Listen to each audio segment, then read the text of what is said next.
Wild, especially considering the distance of an average lightning strike is 10 miles. Oh, okay. Wow. So really wild record that the World Meteorological Organization brought to us yesterday. Here is a look at that loop of the kind of cluster of storms that brought that lightning strike. It's from a mesoscale convective system is what we call it, an MCS. Basically, it's when thunderstorms kind of cluster into that line, and then sometime the line bends and you get the damaging winds, right? So that's kind of what we're seeing, and that happened back in April of 2020. So it's the longest horizontal distance for one single flash.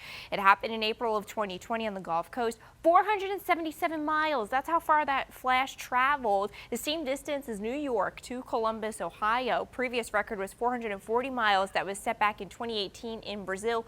And again, that average distance, guys, is 10 to 12 miles. This is mind-boggling. I'm kind of like blown away by listening. Wait, so, okay, this 10 miles is the average.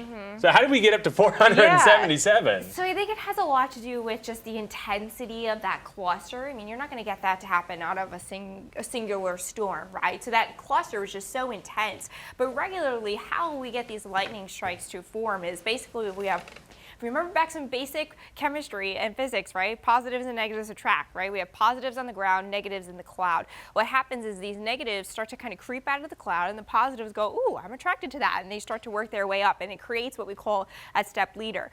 The positives actually work all the way up to the cloud, and once they get up there, we're seeing that return strike, right? So the positives go up first, and then we see that return strike of that electricity coming down, and all of this happens in 1 second. And you can get lightning from the cloud to the ground, within the cloud, just all these different types of ways that we can get lightning, and there are different types of lightning as well. Now here's your reminder that lightning, of course, is very dangerous. It can be deadly.